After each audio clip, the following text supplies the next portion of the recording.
ओम पूर्णमदः पूर्णमिदं पूर्णात् पूर्णमुदच्यते पूर्णस्य पूर्णमादाय पूर्णमेवावशिष्यते।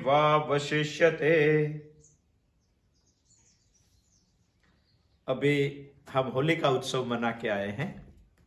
जब भी होली का उत्सव आता है तभी हमें प्रहलाद याद आ जाता है। मगर यह उत्सव से प्रश्न ये खड़ा होता है कि इसका नाम प्रहलाद उत्सव न रखते हुए हमारे लोगों ने इसका नाम होली का उत्सव क्यों रखा है।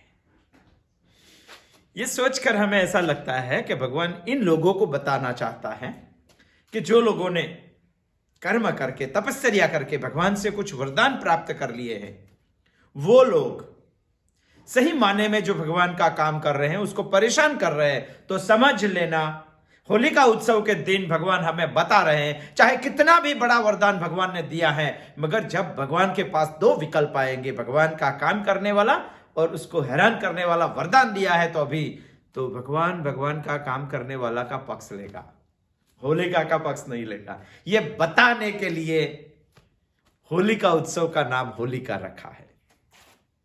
कितना श्रद्ध काम किया है प्रहलाद ने, सोचने जैसी बात है। बहुत बड़ी हिम्मत इस दुनिया में भगवान के काम के लिए प्रहलाद ने जताई है। हम होली या धुलेटी मना के गुजार देते हैं, सोचते नहीं है अकेला इंसान परमात्मा की समझ के बारे में इस दुनिया में बहुत सारी भ्रांतियां फैली हुई है। वो भ्रांति को निकालने के लिए प्रहलाद ने अकेले ने हिम्मत की है।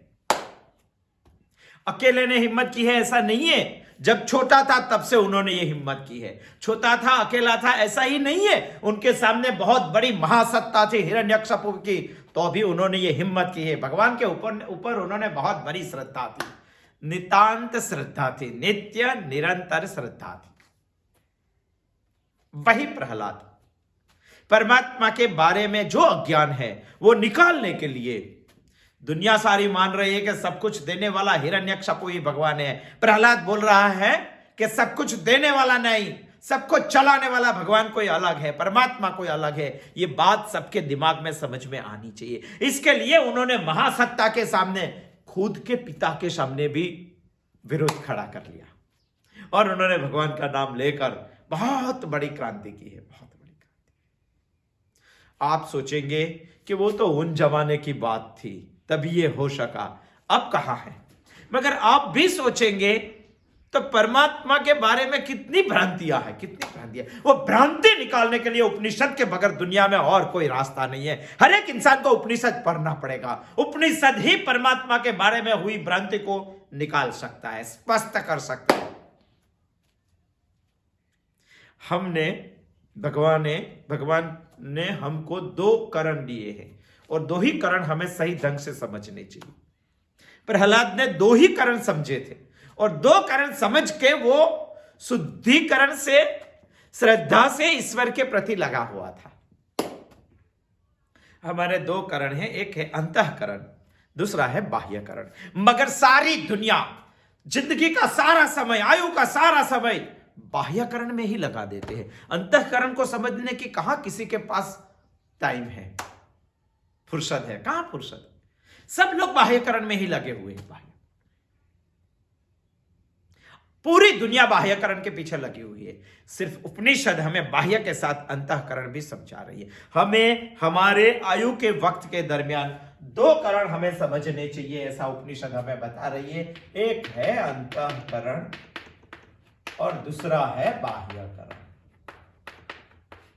मगर इसको तो सारी दुनिया समझ रही है, इसको बराबर समझने की जरूरत है। उपनिषद हमें यह स्पष्ट कर रही है। हमें हमारे अंतःकरण को बहुत स्पष्टता से समझना पड़ेगा। क्यों समझना पड़ेगा? क्योंकि अंतःकरण से ही हम इस जगत को समझ पाएंगे। जगत को भी समझना है। जगत को क्यों समझना है? सही माने में जगत कोई अधिष्ठान पे टिका हुआ है, हमें तो यह अधिष्ठान समझना है। इसीलिए बाह्यकरण से हमें अंतःकरण की ओर जाना है और अंतःकरण की ओर जाके हमें जगत को समझना है। और जगत इसीलिए समझना है क्योंकि जगत कोई अधिष्ठान पे टिका हुआ है। यह अधिष्ठान है जगत का, वो है आत्मा। यहां तक हमें पहुंचना है। यदि हम यहां तक हम पहुंचे तो भी हम मुक्त हो सकते हैं।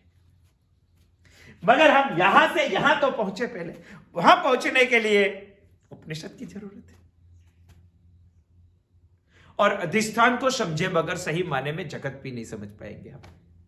मगर हमें जो भगवान ने अंतःकरण दिया है वो मन बुद्धि इंद्रिय से हमें इस जगत को समझना चाहिए, और जगत को समझने के बाद हमें इसका अधिष्ठान समझना पड़ेगा, और अधिष्ठान समझेंगे तभी हम पूरे जगत को आच्छादित कर सकते हैं। इसीलिए तो ईशावास्य उपनिषद हमें बता रहा है, ईशावास्यमेदं सर्वम यत्किंच जगत्यां जगत, सारे जगत को ईशा से आच्छादित करना है। आच्छादित करना है माने धक देना है, और धक देना है मात्र जिसको धकना है और जिससे धकना है, ये दोनों को समझना पड़ेगा। और धकने के लिए वो धकने वाला बड़ा होना चाहिए। मगर ईशावास्य उपनिषद हमें ये बता रहे हैं कि जब भी हमें जगत को धकना है तो इसका आच्छादन समझ लेंगे तभी वो धक जाएगा। जैसे सर्प और इसका अधिष्ठान है रज्जु, यदि सर्प रज्जु में से हम रज्जु को समझ लें तो सर्प खुद ही धक जाएगा। उसी तरह ये जगत को धकने के लिए इसके अधिष्ठान आत्मा को समझ ले तो ये जगत खुद ही धक जाएगा। मगर आत्मा को समझे कैसे? सही माने में हम वहां पहुंच नहीं पाते हैं, मगर समझने के बाद थोड़ा सा ज्ञान होता है, बाद में हमें ज्ञान निष्ठा होती है, नित्य निरंतर ज्ञान में स्थिति हमारी हो जाती है, तभी हम आत्मज्ञान पा सकते हैं। आत्मा को समझने के लिए, परमात्मा को समझने के लिए उसका स्वस्वरूप यानी कुछ भी उसके ऊपर आरोप अध्यारोप नहीं है, वैसा आत्मा को समझना पड़ेगा। इसीलिए पहले मंत्र के उपलक्ष्य में ही उपनिषद हमें 8वां मंत्र बता रहा है, और 8वां मंत्र हमें आत्मा का स्वस्वरूप से वर्णन करता है। मूलतः आत्मा कैसा है, अध्यारोप बगैर आत्मा कैसा है, ये जगत का अधिष्ठान आत्मा कैसा है, वो ईशावास्य उपनिषद का 8वां मंत्र हमें बता रहा है। सपर्यगत शुक्रमकायम अव्रणम अश्नाविरम शुद्धम पाप विद्धम कविर्मनीषि परिभू स्वयंभो याथा तथ्यतो अर्थान व्यदधात शाश्वतेभ्य समाभ्यः। ये 8वां मंत्र है। 8वें मंत्र में बहुत सारे लक्षण आत्मा के उपनिषद ने हमें बताया है। वो उपनिषद स्वस्वरूप से आत्मा कैसा है वो हमें समझाता है, वो हमें समझना चाहिए। कैसा है उन्होंने बताया, सहपर्यगात। आत्मा कैसा है, सर्वव्यापक है, और सर्वव्यापक को बताने के लिए उपनिषद ने पहला लक्षण हमें बताया सहपर्यगात। वैसे तो आत्मा कोई आकाश में बैठी हुई चीज नहीं है, मैं भी एक आत्मा ही हूं, मगर मैं समझ लूं तो मैं ही सपर्यगात हूं। सह शुक्रम, आत्मा कैसा है, दीप्तिमान है, तेजस्वी है। आत्मा तेजस्वी तो है ही, साथ में मुझे यह भी समझना चाहिए कि मैं ही सह शुक्रम हूं। अकायम, अशरीरी है। आत्मा को कोई शरीर नहीं है, और हम समझ बैठे हैं कि मैं शरीर हूं। मैं शरीर नहीं हूं, मैं मन नहीं हूं, मैं बुद्धि नहीं हूं, मैं इंद्रिय नहीं हूं। मनोबुद्ध अहंकार चित्तानि नाहम पढ़ना चाहिए। आत्मा अष्टक शंकराचार्य का, कभी हम आत्मा अष्टक को भी समझेंगे। न मे द्वेष रागो न मे लोभ मोहो मदो नैव मे नैव मात्सल्य भाव अहम निर्विकल्पो निराकार रूपो विभुर्व्याप्य सर्वत्र सर्वेंद्रिय। हर रोज सुबह में बोलेंगे तो एक बात मुखोद्गत हो जाएगा, हृदयस्थ होना चाहिए, मैं ये नहीं हूं। 7 मंत्र में बताया, लास्ट में बताया कि मैं कौन हूं, अहम निर्विकल्पो निराकार रूपो, यानी मैं सपर्यगात हूं। ईशावास्य उपनिषद 8वें मंत्र में हमें बता रहे मैं सह शुक्रम हूं, मैं अकायम हूं। अकायम माने कायम नहीं, वो नहीं है। काया माने शरीर, मैं शरीर नहीं हूं। और हम मान रहे हैं कि हमारा 3 प्रकार का शरीर है, स्थूल सूक्ष्म और कारण, और तीनों शरीर में नहीं हूं। तीनों शरीर में नहीं हूं, उसको लॉजिकल से बताने के लिए उपनिषद ने बाकी के 3 लक्षण आत्मा के अकायम के सिद्ध करने के लिए बताए हैं। जैसे कि अश्नाविरम, अव्रणाम, अव्रणम यानी मैं अक्षत हूं, मुझ में क्षति नहीं हो सकती, मुझ में घाव नहीं हो सकते, मुझे जख्म नहीं हो सकते। आत्मा ऐसा है। और अश्नाविरम बताया। अश्नाविरम क्या है? अश्नाविरम माने स्नायु रहित, सिरा रहित, लहू ले जाने की नलिका रहित, ऐसा मैं हूं। यानी मैं स्थूल शरीर नहीं हूं। शुद्धम यानी मैं निर्मल हूं, यानी मैं मल रहित हूं, यानी मैं अविद्या नहीं हूं, यानी मैं कारण शरीर नहीं हूं। दूसरे शरीर का निषेध किया है। अपापविद्धम, पाप से जिसका वेदन हो सके ऐसा मैं नहीं हूं। अपापविद्धम यानी मैं सूक्ष्म शरीर नहीं हूं। पाप सूक्ष्म शरीर को लगता है। मैं स्थूल नहीं हूं, सूक्ष्म नहीं हूं, कारण भी नहीं हूं। तीनों शरीर का निषेध ईशावास्य उपनिषद ने 8वें मंत्र में लक्षण बताए उसमें किया है। सपर्यगत शुक्रम कायम अव्रणम अस्नाविरम शुद्धम पापविद्धम। कवि मनीषी परिभू स्वयंभू। अभी उपनिषद हमें बता रहे हैं कि मैं कवि ही हूं। 8वां लक्षण, कवि शब्द के बारे में हमें सोचना चाहिए। व्यवहार में जो अपने को सोच आती है वो कहीं प्रास बैठा के पद्य में लिख देता है, उसको हम कवि कहते हैं। यहां ये कवि की बात नहीं है। ईशावास्य उपनिषद हमें कुछ गुतार्थ बता रहा है, वो हमें सोचना चाहिए। कवि संस्कृत में क्रम धातु आता है। क्रम धातु से बना हुआ शब्द है। क्रम धातु का मतलब है प्रस्थान या चलना। वो गतिवाचक धातु है। और गतिवाचक धातु से ही एक शब्द बना है क्रांतदर्शी। और क्रांतदर्शी वही कवि का एक पर्याय शब्द है।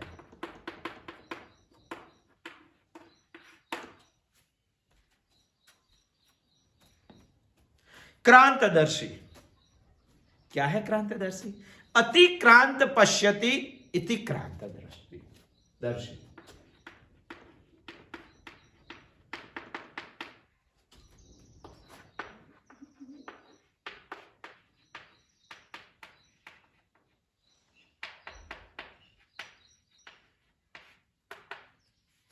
अतिक्रांतदर्श पश्यति इति क्रांतदर्शी। क्रांतदर्शी माने कवि माने क्रांतदर्शी ले क्रम शब्द पर से हम तो क्रांतदर्शी माने अतिक्रम, अतिक्रांत। अतिक्रांत जो देख सकते हैं। अतिक्रांत माने क्या है? अतिक्रांत का एक मतलब होता है तीनों काल का दर्श, तीनों काल का ज्ञान। जिसको तीनों काल का ज्ञान है। और तीनों काल का ज्ञान ऐसा नहीं है। अतिक्रांत का दूसरा भी एक मतलब होता है जो हमारी इंद्रिय मन बुद्धि से परे कुछ दर्शन है जो हम नहीं देख सकते हैं, उसका जो दर्शन करते हैं इसी को अतिक्रांत बोलते हैं। इसी को ही क्रांतदर्शी बोलते हैं। हमें कितना देखा है? हमारी आंख देखती है उतना दिखाई देता है। हमारा नाक मालूम पड़ता है वहां तक का दिखाई देता है। हमारी इंद्रियों के परे भी कुछ दर्शन है जो दर्शन हम नहीं व्यवहार में नहीं देख सकते, मगर जो क्रांतदर्शी है इंद्रियों के परे का दर्शन भी कर सकते हैं, उसको हम अतिक्रांत बोलते हैं। अतिक्रांत माने क्रांतदर्शी, क्रांतदर्शी माने कवि जिसको तीनों काल का ज्ञान है। व्यवहार में हम क्या समझ रहे हैं? व्यवहार में समझ रहे हैं कि कवि किसको बोलते हैं? जो देखते हैं उससे थोड़ा सूक्ष्म देखते हैं, थोड़ा सूक्ष्म यानी उत्कृष्ट देखते हैं, इसको हम कवि बोलते हैं। यहां भी ऐसा है। जो सामान्य लोग देखते हैं उससे सूक्ष्म से सूक्ष्म देखने की जिसमें ताकत है, ऐसा नहीं है। जो उत्कृष्ट भी देख सकता है इसको हम कवि बोलते हैं। सूक्ष्म से सूक्ष्म कौन है और उत्कृष्ट से उत्कृष्ट कौन है? इस दुनिया में, इस सारे जगत में, इस संसार में, इस ब्रह्मांड में परमात्मा पराकाष्ठा है उत्कृष्टता की।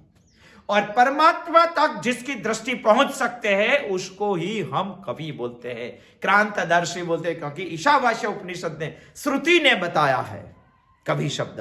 और कवि शब्द आत्मा के लिए है। आत्मा के लिए है माने मेरे लिए भी है। मुझे भी सोचना चाहिए कि कवि हम किसको बोलते हैं।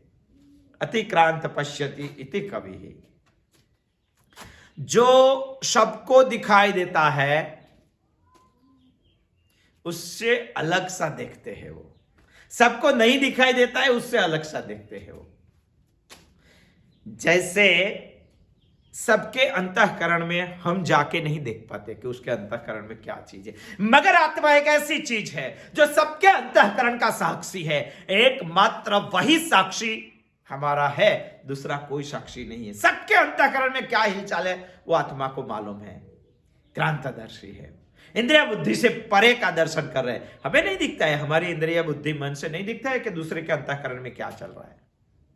आत्मा को मालूम है, आत्मा ही उसका साक्षी है, इसीलिए उसको क्रांत दृष्टा, क्रांतदर्शी बोलना चाहिए। इसीलिए उसको अतिक्रांत पश्यति कहते हैं। वही कवि है, हम उसकी दृष्टि से सोचेंगे तो।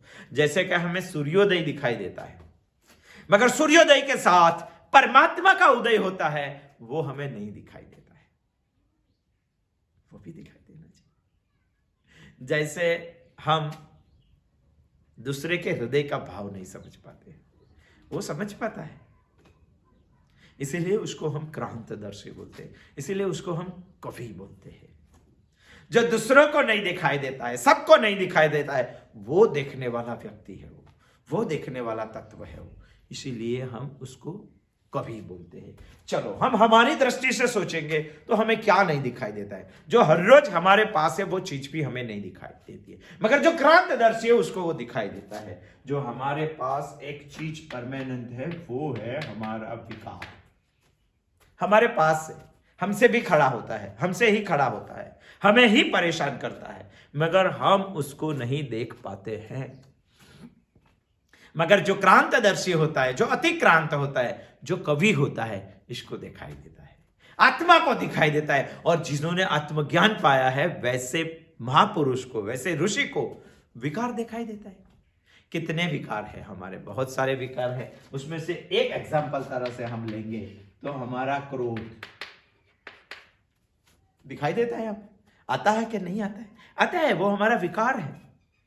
और विकार है, क्रोध हमें आता है, मगर हमें कभी इस विकार के बारे में सोचा है क्या? हमें निर्विकार होना है, हमें कवि होना है, हमें क्रांतदर्शी होता है, हमें अतिक्रांत होना है, तो हमें विकार को पहले पहचानना पड़ेगा, वो हमारे सबसे पास है। यदि विकार को पहचानना है तो काम, क्रोध, लोभ, मोह, इसमें से क्रोध तो पहले पहचाने हम। क्रोध हमारे पास हर रोज रहता है, हम इसको पहचानते क्या है क्या? इसके बारे में हमें सोचना चाहिए। पहले तो हमें यह सोचना चाहिए कि क्रोध हमें आता क्यों है।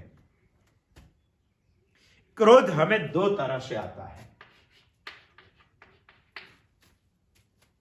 क्रोध हमें दो तरह से आता है। इसका हमें पहला कारण यह है कि दूसरा मुझे परेशान कर रहा है, दूसरा मेरा बिगाड़ रहा है, इसीलिए मुझे क्रोध आ रहा है। मगर यह सोच हमारी गलत है। हमारा इस दुनिया में कोई भी बिगाड़ सकता नहीं है, हमारा इस दुनिया में कोई भी परेशान कर सकते हैं नहीं। इस दुनिया में हमें सुखी भी कोई नहीं कर सकता है, दुखी भी कोई नहीं कर सकते। तो हमें क्रोध क्यों आता है? हमारी समझ गलत है। हमें निर्विकार होना चाहिए, हमें कवि होना चाहिए, हमें क्रांतदर्शी होना चाहिए। भर्तृहरि ने बहुत अच्छा एक श्लोक में बताया है, सुखस्य दुखस्य न कोपि दाता परो ददाते सिको बुद्धिरेषा अहम करोमीति वृथाभिमाना स्वकर्म सूत्रेण ग्रथितो हि लोकः। इस दुनिया में कोई भी किसी को सुखी नहीं कर सकता है, दुखी नहीं कर सकता। हमारी गलत भ्रांति है, सुखस्य दुखस्य न कोपि दाता परो ददाति सिको बुद्धिरेषा। ये तो कुबुद्धि है, दूसरा मुझे देता है। अहम करोमीति वृथाभिमाना, मैं ही दुखी हूं और मैं ही सुखी हूं, मैं ही मुझे दुख दे सकता हूं, वो भी वृथा मान्यता है। सही माने में तो कर्म मुझे सुखी या दुखी कर रहे हैं। मुझे कोई परेशान कर रहा है, इस बात से मुझे गुस्सा आता है, तो हमें भर्तृहरि को सोचना चाहिए। और दूसरी भी एक बात है, मेरा कोई मानता नहीं है।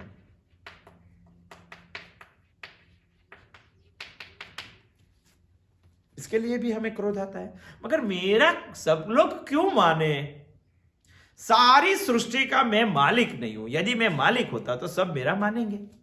मैं तो छोटा सा एक सेवक हूं, और सेवक की बात माननी चाहिए, ऐसा थोड़ा है, मालिक की बात माननी चाहिए। यदि मैं मालिक ही नहीं तो सब लोग मेरी बात माने क्यों? क्रोध निकल जाएगा। छोटा सा अंश हूं, छोटा सा हिस्सा हूं, मेरा कौन मानेगा? ये जो समझेंगे तो आप विकार को समझ पाएंगे, विकार को समझ पाएंगे। विकार की निर्मित की क्षण हमें दिखाई देनी चाहिए, वो हमें दिखती नहीं है, मगर जो कवि है उसको दिखाई देती है। यदि हमें उसकी निर्मित की क्षण दिखाई दी तो हम इससे मुक्त हो जाएंगे। हमें तो जब क्रोध आ जाता है हाथ में लकड़ी ले लेते हैं, किसी को लगा देते हैं, बाद में मालूम पड़ता है कि हमें क्रोध आ गया। निर्मित की क्षण दिखाई देनी चाहिए। हमें विकार के साथ खेलने को आना चाहिए। यदि एक बार हमने साइकिल सीख ली, बाइसिकल सीख ली, बाद में हम हाथ छोड़ के भी चला सकते हैं। खेलना हमें आना चाहिए। पहले तो हमें विकार को पहचानना है, बाद में हमें विकार के सामने देखता है, फेस टू फेस। इसको समर्थन नहीं करना है, इसको दबाना भी नहीं है और इसकी निर्वचना भी नहीं करनी है। एग्जाम्पल तरीके देखेंगे तो हमारे यहाँ कोई मेहमान आया और हम हमारे चौराहे पे, हमारे आंगन में खड़े हुए इसको फेस टू फेस देखते रहेंगे, कुछ अवकार नहीं देते तो आएगा क्या? वो चला जाएगा। विकार को पहचानना चाहिए, विकार को सामने फेस टू फेस देखना चाहिए। विकार को समर्थन नहीं करना है, विकार को दबाना भी नहीं है और विकार की निर्वचना भी नहीं करनी है, और विकार के बदले में दूसरा विकार भी नहीं लाना है। जैसे कि हम चूहा को मारने के लिए बिल्ली लाएंगे और बिल्ली को पालने के लिए गाय लाएंगे और गाय को संभालने के एक स्त्री लाएंगे और स्त्री को बच्चे हो जाएंगे, बाद में बड़ा संसार। एक के बदले में एक भी नहीं लाना है, विकार के बदले में दूसरा भी लाना नहीं है। ऐसा यदि हमें कर पाया तो हम विकार को देख पाएंगे, विकार से मुक्त हो जाएंगे, निर्विकार हो जाएंगे, हम ही क्रांतदर्शी हो सकते हैं। कवि की एक व्याख्या हमने की है क्रांतदर्शी। कवि का दूसरा भी एक अर्थ निकाल सकते हैं, वो है तत्वज्ञानी। कवि माने तत्व को जानने वाला, तत्वज्ञानी। ऐसा एक आदमी यो बुद्धे परतस्तुषः, श्रीमद् भगवद गीता ने हमें बताया, बुद्धि के परे जो तत्व है, इसके साथ संबंध बांधने की इसकी बुद्धि में क्षमता खड़ी हो जाए, तभी वो यो बुद्धे परतस्तुषः होते हैं, तभी हम कवि हो सकते हैं। बुद्धि के परे एक तत्व है, इसके साथ संबंध बांधने की क्षमता हमें खड़ी होनी चाहिए। यदि ऐसी क्षमता खड़ी हो जाएगी, अभी क्या है, हमें कुछ बोलना है तो अर्थ डिक्शनरी में ढूंढ के निकाल के समझ के बोलना पड़ेगा। यदि हम यो बुद्धे परतस्तुषः बोलेंगे, हो जाएंगे, तो भगवान हम में बैठ के बोलेंगे और हम जो बोलेंगे इसके पीछे अर्थ दौड़ के आएंगे। ऐसा चरित्र तो महापुरुष का हो सकता है, ऐसा चरित्र ऋषि का हो सकता है, अर्थ इसके पीछे दौड़ते आएंगे। भगवान व्यास, याज्ञवल्क्य, वशिष्ठ, अत्रि, कश्यप, भारद्वाज, गौतम, जमदग्नि, वशिष्ठ, विश्वामित्र। व्यास को हम कवि क्यों बोल सकते हैं? अरे इन्होंने तो महाभारत रचा है, बड़ा काव्य है हमारा, तत्वज्ञान से भरा हुआ काव्य है, संसार की परे देखने वाला काव्य है। याज्ञवल्क्य ने वेद रचे हैं, इसको हम कवि बोल सकते हैं। ये सब हमारी श्रुति और उपनिषद और वेद जो है वो काव्यात्मक है, पद्य में है, और इसकी निर्मिति परमात्मा ने की है। इसीलिए परमात्मा क्रांत दृष्टा की पराकाष्ठा है, सबसे बड़ा कवि परमात्मा है, तत्व ज्ञान को जानने वाला। दूसरी बात यह है, सिर्फ तत्व ज्ञान को समझता है ऐसा नहीं है, यह सृष्टि का रहस्य भी समझता है।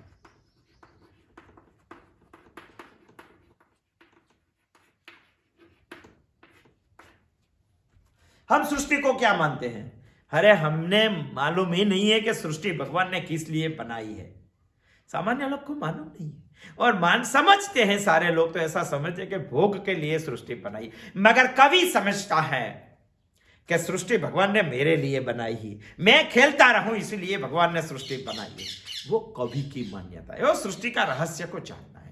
सब लोग मानते हैं कि परमात्मा सबका है, अरे कवि मानता है कि परमात्मा मेरे अकेले का है। जैसे कि बच्चे को ऐसा लगता है कि माँ मेरे अकेले की है, माँ जो भी बनाती है वो मेरे लिए बनाती है। यदि छोटे बच्चे को ऐसा मानेंगे कि ये माँ तेरी दूसरे की है तो वो नहीं मानेगा, उसको गुस्सा आ जाएगा। माँ तो मेरी ही है और माँ जो बनाएगी वो मेरे लिए बनाती है, मेरे लिए बनाती है, मैं ले लूंगा, बाद में बचेगा तो दूसरे को देती है।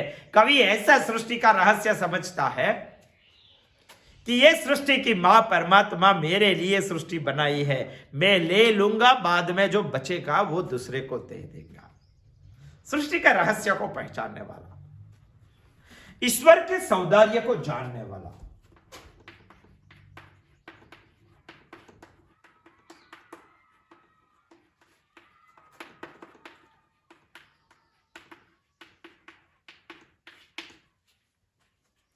कवि कैसा है? सृष्टि का रहस्य नहीं, ईश्वर का सौंदर्य भी जानता है। हम नहीं समझ पाते। ईश्वरीय का सौंदर्य की कल्पना करते करते करते करते कभी ऐसी तोच पर पहुंच जाता है, वो खुद परमात्मा को मिल जाता है। हम सोचते हैं कि मुझे ईश्वर का सौंदर्य क्यों नहीं मालूम पड़ता, तो नहीं होता है। ये सौंदर्य जानने के लिए एक चीज चाहिए, वो चीज आप में होनी चाहिए। वो चीज का नाम है आत्मीयता। जब भी किसी के प्रति आत्मीयता नहीं खड़ी होती तब उसके सौंदर्य की हमें समझ में नहीं आता है। वैसा ही है, परमात्मा के प्रति हमें आत्मीयता खड़ी होनी चाहिए, तभी इसका सौंदर्य हमें समझ में आता है। हमें आत्मीयता क्यों नहीं खड़ी होती है? हम आत्मीयता से नहीं, हम करार करने के बाद परमात्मा को मिलने के लिए जाते हैं। भगवान तू मेरा इतना काम कर देगा तो मैं पैदल तेरे पास चला आऊंगा, भगवान तू इतनी मेरी मनोकामना पूर्ण कर देगा तो मैं आपको श्रीफल चढ़ाऊंगा, भगवान तू इतनी मेरी इच्छा पूर्ण कर देगा तो मैं इतना उपवास। मैं परमात्मा के पास करार से जाता हूं, आत्मीयता से नहीं। इंसान को आत्मीयता से जाना चाहिए, निष्काम जाना चाहिए। यदि वो वैसे पहुंच गया तो इसका सौंदर्य उसे मालूम पड़ जाएगा, तभी हम कवि बनने के लायक बनेंगे। बाकी परमात्मा तो कवि है, पराकाष्ठा है। ईशावास्य उपनिषद का 8वां मंत्र हमें सब लक्षण इसीलिए बता रहे हैं कि ये ऐसा है, तुझे ऐसा बनना है, तो इस तरह से तू बन सकेगा। जिसके जीवन में जीव और शिव मिलन की झांकी होती है, कर नहीं पाता है तुरंत वो, मगर मिलन की झांकी करने के लिए इसके पास एक बहुत बड़ा साधन है। वो साधन है कर्म। कर्म ही ऐसा करता है कि जीव शिव के नजदीक पहुंच पाए। बहुत बड़ा विषय, मगर इसको हम कभी बोलेंगे। सपर्यगत सुक्रम कायम व्रणम अस्नाविरम शुद्धम पाप विद्धम कविर मनीषी परिभू स्वयंभू याथा तथ्य तो अर्थान व्यदधात शाश्वतेभ्य समाभ्या। इसमें 8वां लक्षण भगवान ने हमें बताया है, हमें कवि होना है। परमात्मा कवि है। कवि इसीलिए है, वो क्रांत दृष्टा है। अतिक्रांत पश्यति इति क्रांतदर्शी इति कवि ही। परमात्मा इसीलिए कवि है क्योंकि वो तत्वज्ञानी है, इसीलिए कवि है क्योंकि सृष्टि का रहस्य उसको मालूम है, इसीलिए कवि है क्योंकि वो इस सौंदर्य को पहचानता है, जानता है, और जीव और शिव के मिलन की झांकी भी कर पाता है। इसीलिए हम इसको क्रांतदर्शी अतिक्रांत कवि बोलते हैं। आगे भी कुछ बताया है, मनीषी परिभू स्वयंभू। आने वाले बुधवार को आएंगे, हम इसको भी समझेंगे कि ईशावास्य उपनिषद हमें कहाँ तक ले जाना चाहता है। अस्तु, जय श्री कृष्ण।